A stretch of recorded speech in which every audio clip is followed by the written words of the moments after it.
Halloween is fast approaching, and the local hackspace I've got a stand at the Derby Maker Faire, and in the past we've done little flashing light badges for the kids to put together, and this year, because it's the weekend before Halloween, I thought it might be interesting to make some ghost style badges making use of these flickering LEDs that are fairly readily available. So I bought a load of the red ones and then discovered they also do other colours, so you can get greens and yellows and blues.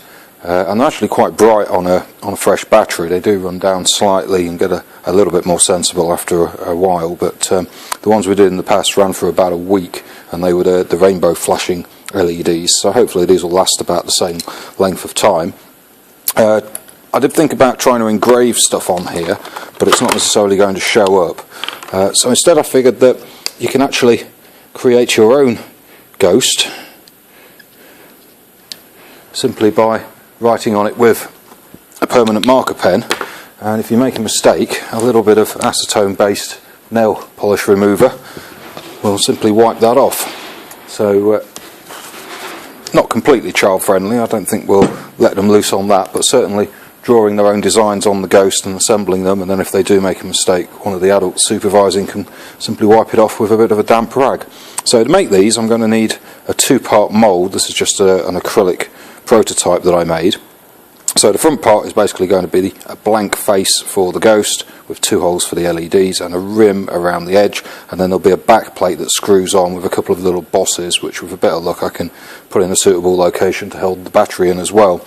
Screwing it on is going to be a little bit tricky because the only screws I could find were these tiny little things.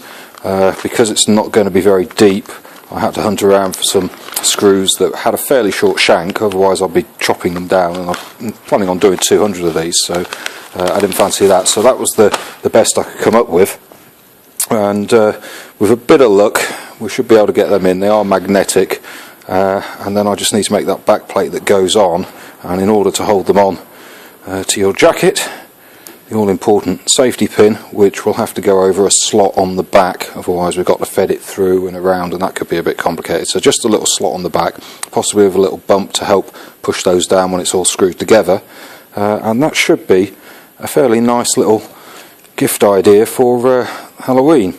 All I've got to do is put together a couple of moulds and hope everything fits together, and then run off a couple of hundred of them, probably out of ABS would be a reasonable material on this. That'll make it fairly compatible with the acrylic, and I'm pretty sure these marker pens will write on ABS as well.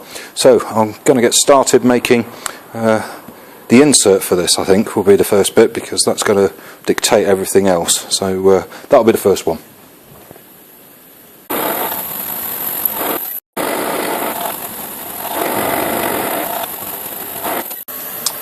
Okay, that's the core plate from the back.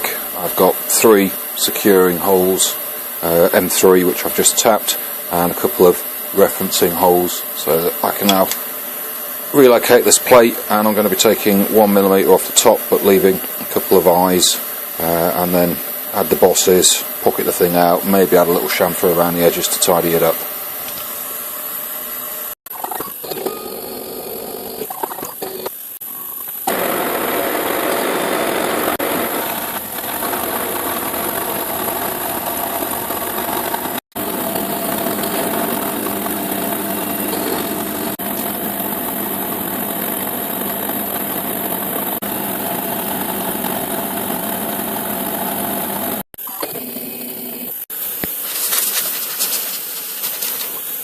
Right, it's not too bad. I might give it a quick finishing pass, but we're not going to see this side because it's going to be on the inside of the badge.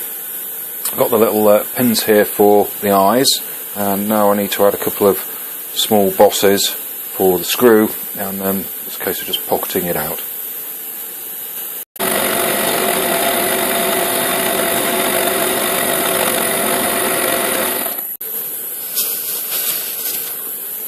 Right, okay, doesn't look too bad. I've only taken that down a couple of millimetres so far, because I just want to come in with a chamfer and just take the edge off these. So I'll do that and then come in, go down full depth, and then do the outside.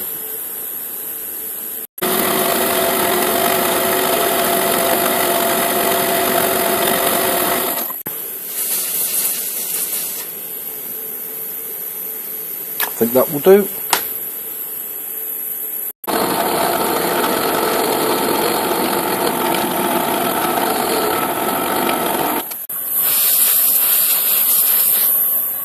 The ghost is emerging. A couple more passes around the edge, and I'll need to swing a clamp in for the final pass, but then that should be free, and that will be our core block for the centre of the mould.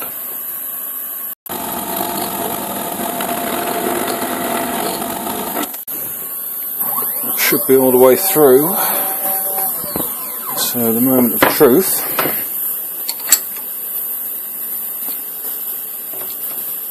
Does it come out? Yes, it does. Excellent. Where's my brush?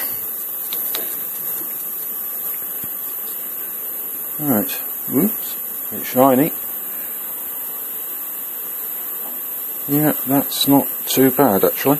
I think we'll get away with that. So there's our core block with some nicely chamfered edges.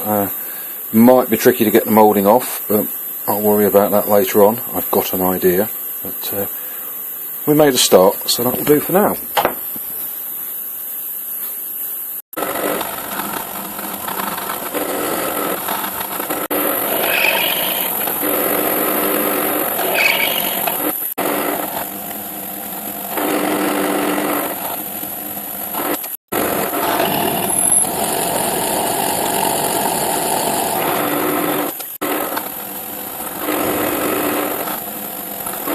Right, well this is the finished core block, which has got a little bit of a chamfer all the way around it, which might just help lift the thing off. A couple of bosses there for the eyes, and then these are the screw mounting bosses with a 2mm pin, and that's going I think 3.8mm deep, so the battery plus an LED lead is about 3.7, 3.8, and of course there'll be another lead on the back of the battery, so I'm hoping that's a good guess to the depth that I need for those. And obviously there's 3 tapped holes on the back. I've also now finished the base plate, which has got the counter bores on the back, so with a little bit of luck, if I pop one of these in here and then get that on from the front, if I can align that, that looks about right, and then screw that on. Okay, I'm not going to do that up tight, but you get the idea. So that will fit on there, and then we'll be gating in from this end and then venting out of this end here. So made a start on it, it's coming together, it does look like a ghost. Next stage will be the top plate.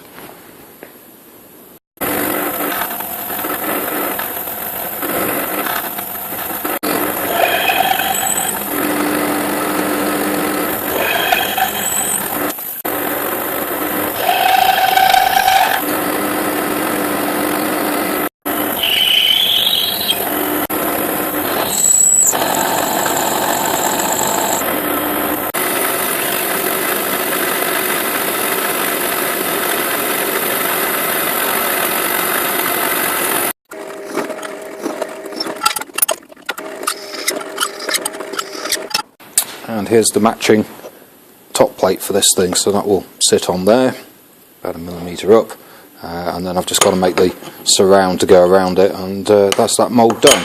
I have shrunk it down slightly since the original. I think it's probably about 70-80% of the size. Reason being, the battery on this one was going to be a little bit difficult to hold in, so I'm now hoping that where I've put these 2 bosses for screwing in from the back, with a bit of luck the battery will just fit between there and the end, if I've got my dimensions just right. So with a bit of luck, when you screw, that will drop in from the front, and then when you screw the back on, that will hold everything together. That's the theory. But next stage, I'm going to make the surround plate and just pocket all of that out.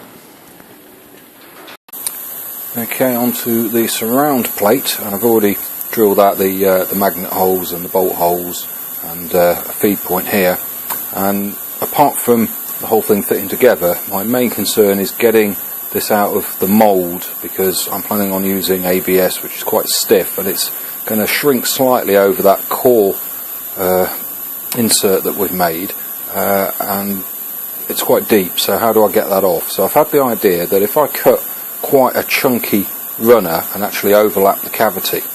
When I lift the surround plate, in theory it should just pull this edge up, which should help lift the whole thing out. So I'm going to come in here 2mm deep with a ball nose cutter, just so that it's a little bit easier to lift at the end of the day, and then I'm going to overlap a gate onto where the cavity is going to be.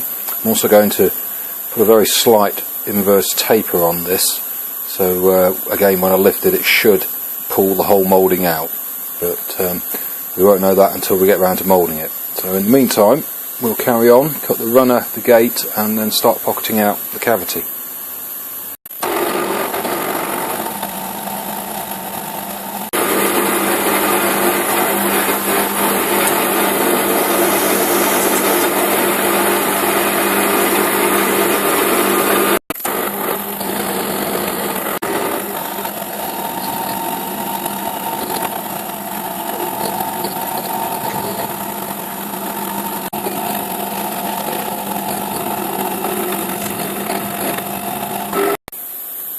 Right, you can now just about see where that's breaking in to the side wall of the cavity, so we're going to have to cut that off at the end, but I've deliberately put it on a fairly flat bit at the bottom, so it should be relatively inconspicuous, assuming we can get them out of the mould. But we'll carry on pocketing this out and take it from there.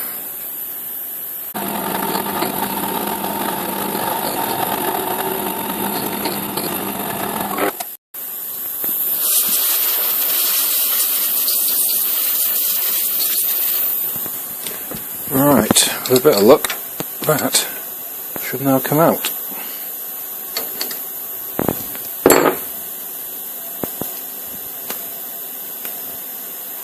It's catching. There we go.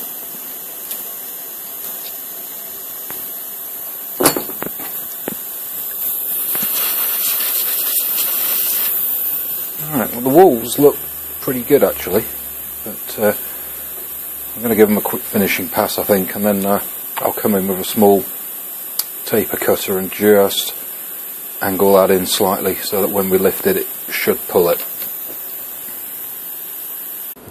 Well, I've cut the surround plate and put a little bit of a taper on the edge in the hope that it'll lift the whole thing out, but if I can get that on, oops.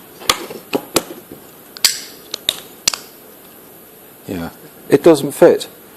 It's trapping at this edge, and it turns out that I've got this thing backwards. Originally I was going to be gating in from the head because I figured I've got to go around these two pins forming the eye sockets, and I'm going to get, as the plastic flows around it, I'm going to get a weld line at the bottom, and I thought I might make that a bit of a feature into the mould because it's going to look like the crinkles in the ghost sheet, but then of course when I decided to put the runner at this end to help with lifting the thing out, I mirrored that over. What I should have done is rotated it by 180 degrees, so it doesn't fit. So I've had to go back and do that again, and I haven't cropped the end off this plate yet, and I have made this slightly wider than before because it gives a little bit more meat here. On this one it's fairly close to the edge, it should be okay, but I have had plates bow out under the pressure of the moulding. My machine generates about 13 tons of injection force, and that is enough to actually cause the aluminium to bow outwards where it hits a weak spot. So I've deliberately gone a little bit wider on this plate, and this one does fit, and our insert is now dead centre with the surround cavity. So I had to do that one twice, which cost me a couple of extra hours, but never mind, better to do it right than not at all.